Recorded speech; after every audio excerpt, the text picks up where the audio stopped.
Et le frère a soulevé la question de al-hijra, l'émigration, en demandant où on devrait émigrer. Est-ce qu'on doit émigrer et quelle est la meilleure terre ici à rejoindre afin d'y vivre et afin de goûter un certain épanouissement spirituel, religieux. Alors cette question de hijra a fait couler beaucoup d'encre. Et vous le savez qu'aujourd'hui, le contexte en 2019 n'est pas du tout le même qu'il y a 14 siècles. C'est pour cela que le musulman, alhamdulillah, a ici un héritage scientifique de nos savants qui nous permet à tout à chacun ici d'évoluer selon l'espace et le temps, tout en préservant cet héritage scientifique, les fondements, les règles qui ont été établis par les plus nobles savants. C'est pour cela qu'on ne va pas réagir aujourd'hui sur toutes les questions de fiqh, de jurisprudence, de droit, comme les savants ou les gens ont réagi il y a 10 siècles, ou il y a 8 siècles, ou il y a 3 siècles en arrière. D'accord? Donc aujourd'hui, cette question qui est al-hijra, doit-on faire al-hijra obligatoire? Mais d'où à où? Al-hijra, quand on parle de hijra, d'émigration, c'est de quitter un point A vers un point B. Peu importe comment ce point A s'appelle, et peu importe comment ce point B s'appelle. À la base, al-hijra, l'émigration, eh bien, on émigre afin d'être dans un endroit, se retrouver dans un endroit où on peut avoir un certain épanouissement spirituel, où on peut se rapprocher de notre Seigneur Tabaraka wa Ta'ala, obéir à Dieu et à son prophète alayhi salatu wa salam, sans oublier notre part d'ici-bas. Car Allah Jalla wa Ala nous le rappelle lorsqu'il dit وَلَا تَنْسَ نَصِيبَكَ مِنَ الدُّنْيَا, et n'oublie pas ta part d'ici-bas. Et parmi les invocations que répétait le plus le prophète Mohammed alayhi salatu wa salam, c'est Rabbana atina fi dunya hasana wa fil akhirati hasana wa qina adhab an-nar. Dieu nous a pas créés pour mourir, mais il nous a créés pour vivre afin de préparer sa mort. C'est deux choses différentes. Le prophète alayhi salatu wa salam disait Ya Allah, accorde-nous ici-bas, il n'a pas abandonné la vie d'ici-bas.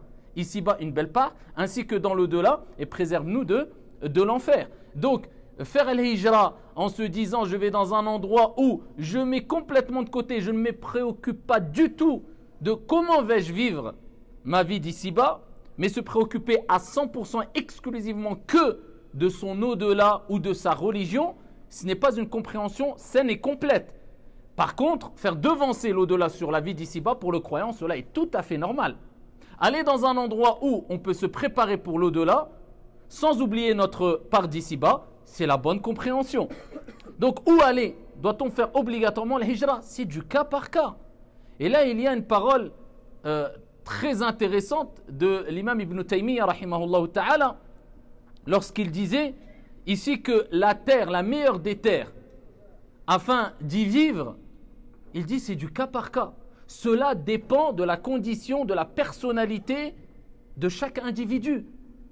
Il dit ici, la personne doit aller, et le meilleur endroit pour la personne, c'est l'endroit où elle pourra se dévouer pour Dieu et son messager, trouver ici un certain apaisement, un environnement spirituel qui lui conviendrait. Et il dit c'est du cas par cas, car ici chacun, comment il va voir et ressentir les choses. Certaines personnes se sentiront mieux pour se rapprocher de Dieu dans un endroit X, d'autres personnes dans un endroit Y, d'autres personnes dans un endroit... Cela dépend. C'est pour cela qu'aujourd'hui, on entend des gens qui nous disent, moi, quand je suis, par exemple, je ne sais pas, en Tunisie, je me sens mieux dans ma pratique religieuse. D'autres, ils disent non. Moi, quand je vais au Maroc, je me sens mieux. D'autres vont dire non. Moi, c'est quand je vais à la Mecque. D'autres vont dire non. Moi, c'est quand je suis en France, je pratique mieux, je ressens plus de foi que lorsque je suis en vacances, par exemple, dans mon pays d'origine, etc.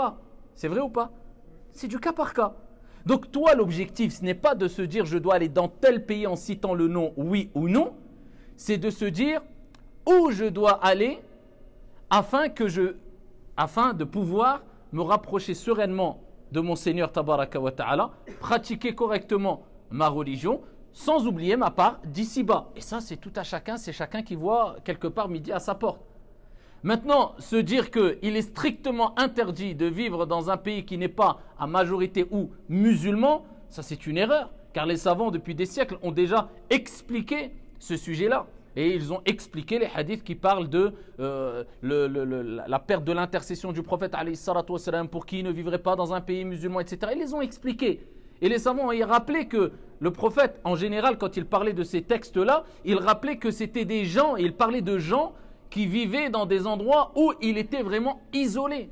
Il n'y avait aucune ambiance, aucune structure, aucune communauté musulmane qui lui permettrait de préserver quelque part cette spiritualité religieuse, cette ambiance religieuse qui lui permettrait aussi, bien sûr, eh bien, d'obéir à son Seigneur à travers la prière, à travers le jeûne, à travers, etc.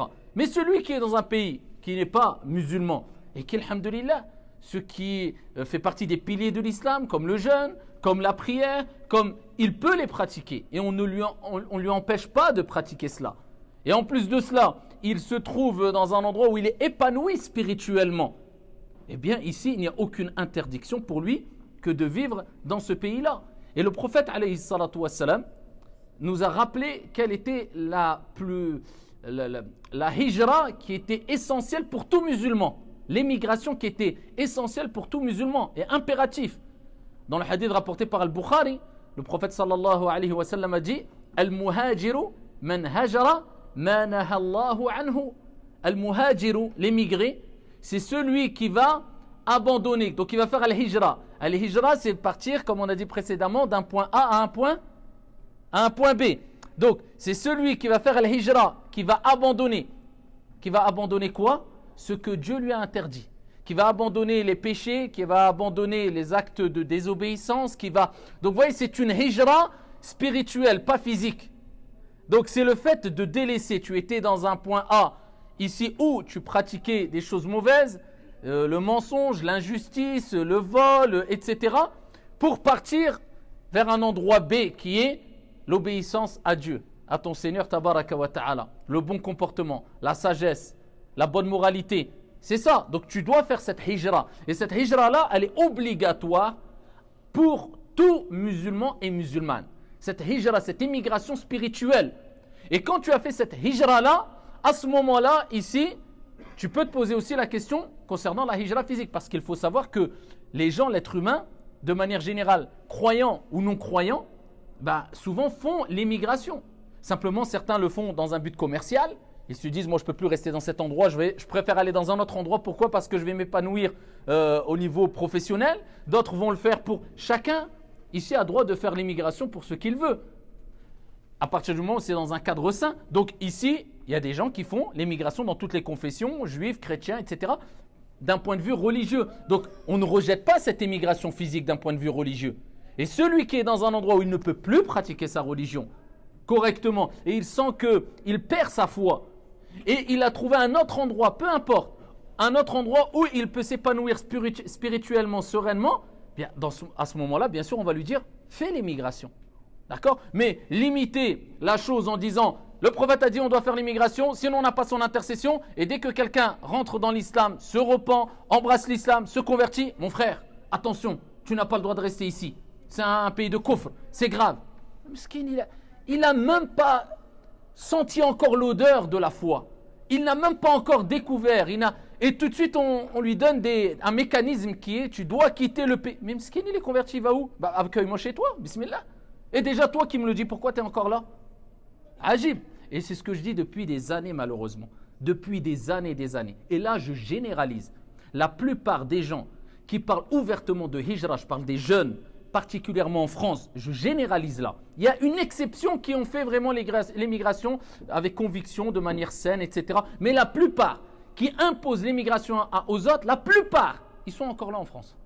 Ils n'ont pas bougé d'un poil. Voilà, ils sont partis faire la mini-hijra temporaire. 3 mois, il revient, ou 6 mois, ou 1 an, max, il revient. En général, vous les voyez. Après, ils ont toutes sortes d'excuses, une panoplie d'excuses. Mais pour les autres, il n'y a pas d'excuses. Ajib. Donc, comprenez bien que la hijra, c'est d'abord quitter et abandonner les mauvaises actions, les péchés, les actes de désobéissance, les mauvaises moralités, les mauvais caractères.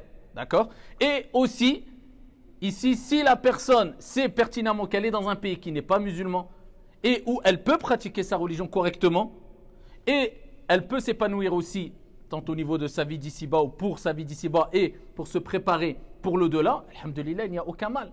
D'autant plus que l'être humain cherche aussi, comme on a dit tout à l'heure en citant l'invocation, il cherche aussi un certain cadre de vie d'accord, confortable, où l'un n'empêche pas l'autre. Tu peux être pieux et vertueux et avoir un certain cadre de vie confortable. Il n'y a pas de mal tant que cela ne te détourne pas de tout ce qui est religion, de ta religion, de tes objectifs religieux, etc. Et d'autant plus que nous, en France, aujourd'hui, bien qu'il y a des choses à dire, bien qu'il n'y a aucun pays parfait, mais on n'a pas à se plaindre sur ce côté-là. Seul l'ingrat se plaindra et mentira. Vous savez très bien que l'être humain, ce qui fait partie des objectifs de cette religion et des finalités, c'est la préservation de la vie. Quand tu es dans un pays où, ici, les aides sociaux, les acquis sociaux, tout ce qui concerne la santé, eh bien, c'est des aides, c'est des moyens qu'on t'offre qui sont parmi, ou si ce n'est peut-être les meilleurs moyens qu'on peut trouver en Europe. Comment se plaindre, billahi alaykoum? Donc ici, il y a une certaine reconnaissance à avoir vis-à-vis de Dieu et aussi vis-à-vis des gens par rapport au bienfait qu'Allah subhanahu wa ta'ala nous a accordé, notre Seigneur, à travers ces gens-là, qu'ils soient musulmans ou non musulmans, wallahu a'lam. Et ici, il y a un texte aussi ou une histoire, une qissa qui nous rappelle cela aussi, que ce n'est pas la terre le plus important, mais c'est ta manière de réagir lorsque tu es dans tel ou tel endroit. Abu Darda, radiyallahu anhu warda, lorsqu'il a invité Salman al-Farisi, regardez les compagnons as-Sahaba entre eux, lorsqu'il a invité Salman al-Farisi à le rejoindre au Shem, d'accord, cet endroit béni, il lui a dit halumma ilayna ila ardi al-muqaddasa, dans cet endroit sanctifié, rejoins-nous. Salman al-Farisi lui a répondu cette fameuse parole, innal arda la tuqaddisu ahada, innama yuqaddisu al-insan amaluh. Il dit la terre ne sanctifie, ne purifie personne.